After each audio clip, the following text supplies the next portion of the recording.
I love Hyperdimension Neptunia. It is safe to say that it's my favorite JRPG series of all time. I love all the characters, especially Neptunia and Noir. I love the concept that how it's a parody, a gag, a spoof of the actual gaming space. To go as far as calling the world game industries after the game industry. As of late, another JRPG series has been slowly creeping past Neptunia as my favorite JRPG series, and it made me start to wonder if it's due to the quality of the recent Neptunia games, which also made me ask the question, is Neptunia doing too much?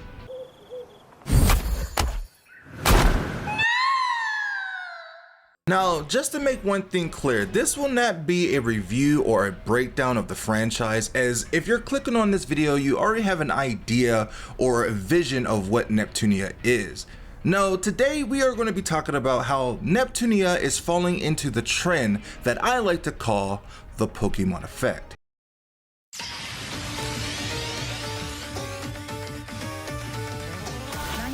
What is the Pokémon effect, you may ask? For people who play Pokémon, which is a lot, we all know a new Pokémon game will come out every year around the same time. No matter how good or bad it is, the newest Pokémon game will always sell like hotcakes.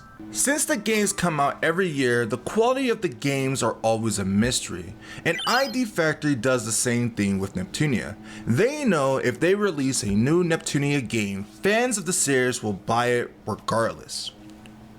I am also part of this problem because I love Neptunia. Now, don't get me wrong, getting a new game for Neptunia every year as a Neptunia fan is amazing. However, after 8 years of nothing but spin-off games, it starts to get a little dull. Unlike Pokemon, where they bring out a spin-off game to tie us over until the new game of the mainline games come out. I have stated earlier that there is another JRPG franchise that is slowly creeping up as my new #1 favorite JRPG series of all time, and that is the Atelier series. I discovered the Atelier series around the same time I was getting into Neptunia, so I followed the Atelier series just as long as I did for Neptunia. To see how far the Atelier series has come is astonishing. Seeing the comparisons between Altair Verona and Ryza and just seeing how much they improved the series forward is just jaw-dropping. Just talking about Ryza alone, there's so many great feats about this game, from the first game where it was a more of a linear path game to an open world massive game with all different types of things you could do within the set world, to seeing the characters feel more lively, to emote almost in real time as they move. It almost feels like you're watching an anime, and it feels so fun to watch. And just to see how much they have improved the series over time to even now with the new games in the series coming forward, it can't be beat. And you can see how this series compared to Neptunia is starting to become my new favorite series. I thought I was alone in thinking this way until I came across the Reddit page Game Industries, where some fans were discussing whether Sisters vs. Sisters was a mainline game or a spin-off game. And with no clear indication from ID Factory, everything is kind of left in the air, whether it is or not. Neptunia Sisters vs. Sisters definitely does a lot of things different to make it seem like it's a sci-fi game, while changing the gameplay, using Neptunia instead of Hyperdimension, where some fans were saying that, you know, when there's a spin-off, they use Neptunia and they use Hyperdimension when it's the mainline game. But even this isn't a real true argument, as they've always used the Hyperdimension name in some variation for every game they use, from Hyperdimension to Cyberdimension to Super Dimension, all kinds of dimensions. It wasn't until Neptunia Shooter where they started using the favor of Neptunia from that point. Seeing this conversation and with my own feelings compelled me to make this video, as it seems like it's starting to get confusing on which games are a spin-off versus a mainline game. And if ID Factory has the idea of going with the plan of dropping the Hyperdimension part of the name in favor of the Neptunia part of the name, then there has to be a better indication on which games are a mainline game or not. I think Capcom is the best example of doing this right, as with the Resident Evil series, they started remaking the games while also bringing out the mainline games of the future entries of the series, while also having a clear indication on which is the remakes, which follows the new style and engine that they have. And it seemed like ID Factory had this idea in mind when they started doing Neptunia Reverse. Neptunia Reverse is a remake of the Hyperdimension Rebirth, which is a remake of the original Hyperdimension game. Yeah, totally not confusing at all. So the next games that should have followed should have been Neptunia Reverse 2, 3, and 4, and then the new game in the series, Neptunia Reverse 5, Sisters vs. Sisters, to help follow the new title line. Since the Neptunia games are so old at this point, playing the later games in the new games on the same console would have been easier to follow the new naming structure, because these games are so old and spans across different platforms. It's kind of hard to understand which games you're supposed to play. So since these new games were following this new structure, that's what I was expecting. Now, I know you could play these games on Steam and get them all there, but for people like me who likes collecting physical games and wants to have these games on the same consoles to play, this new title structure should have been the format they followed to help fans be more understanding of which game is a mainline game and a spin-off games, because every spin-off game could not use the reverse name, so you can know when it's a spin-off, and the mainline games can use the reverse title to help know when it's a mainline game. Now granted, they still could do this in the future, and because of the writer's strike and everything else that's been going on with the Neptunia series, with changing voice actors and everything else in between, it's probably very hard to remake those old games because they use a lot of the old voice actors and they have to get a lot of new voice actors to play the new roles,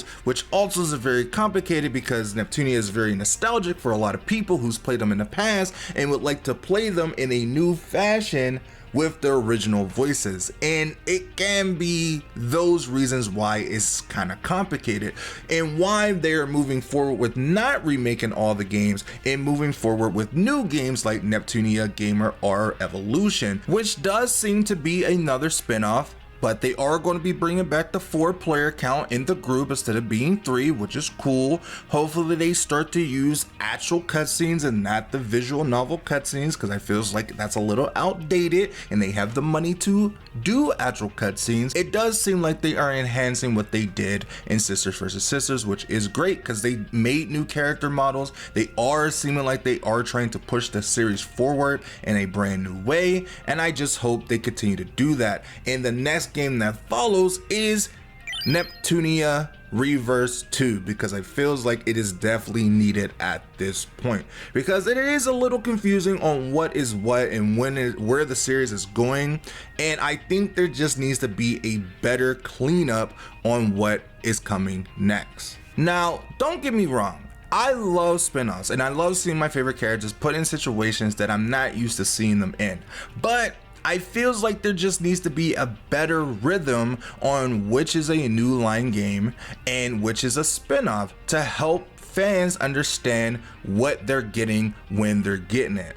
I think they should have a nice rhythm where every 2 years a new mainline game comes out with the reverse tagline, and then every year, if they continue to do every year, Neptunia should be a spin-off. That way it helps fans know a good rhythm and system on what is coming next. I think LTR also does this same thing, where LTR fans know that every game has a trilogy, and after the trilogy, a new entry series starts. It's been going on since the first original games, and they've been doing that ever since. So I think Neptunia just needs something like that, where they just have a system where every 2 years they get a new game of the mainline series, and then the next game that follows will be a spin-off, and it'll just be a nice healthy rotation.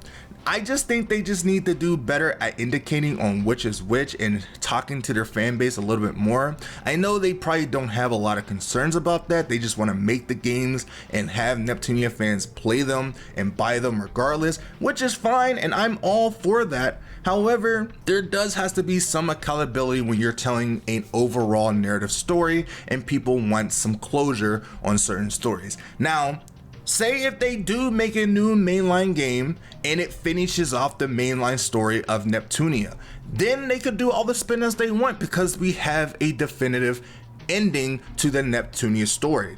And that would make a lot of things better because then they could pretty much do whatever they want. But at the moment, I think they're doing a lot of things, and I think they need to do more things on clearing up the mainline games versus spin-offs. But who am I to say? I am part of the problem that buys Neptunia every time it comes out. I'm going to continue to do that regardless if they bring out a new mainline game or a spin-off, because I just love Neptunia and I just like buying the games because I never want to miss out. But hey, that is the Pokemon effect.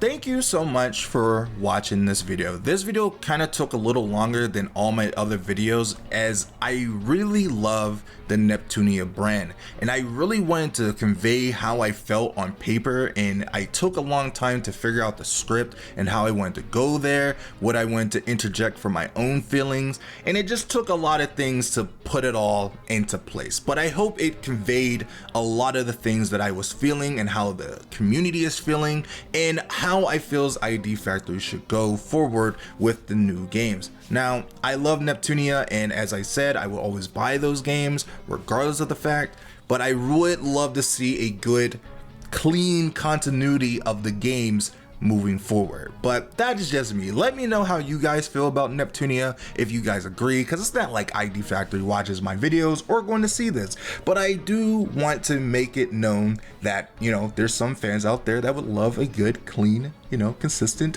gaming structure and games in general, because I think it's cool, you know, to have that for your favorite JRPG series. But regardless of the fact, I want to say thank you so much for watching this video. If you guys did enjoy it, let me know by hitting the like button, subscribing for more. I really am enjoying these more gaming of the hearts that I'm going to call them for, you know, video entertainment. I really do like this structure of videos, but they do take a lot longer to put together, so that's why I try to fill the void with gaming videos every so between. This is not structured, as you could tell. Regardless of the fact, I want to say thank you so much for watching. If you guys did, let me know by hitting the like button, subscribing for more. Let me know what other type of videos you would like to see on the Gaming of the Heart series as well. If you've been watching these videos for a while and you've been vibing with the channel and me as a content creator and you want to just see more from me, consider joining my Patreon, as it has a lot of bonus content on there that you could see from the actual episodes that was cut out, or thumbnails or anything like that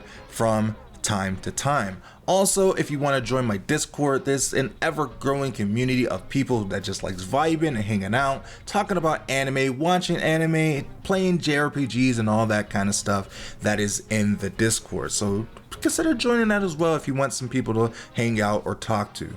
But for now, I enjoy you guys for watching. Thank you so much for just hanging out, and I will see you guys next time. Goodbye.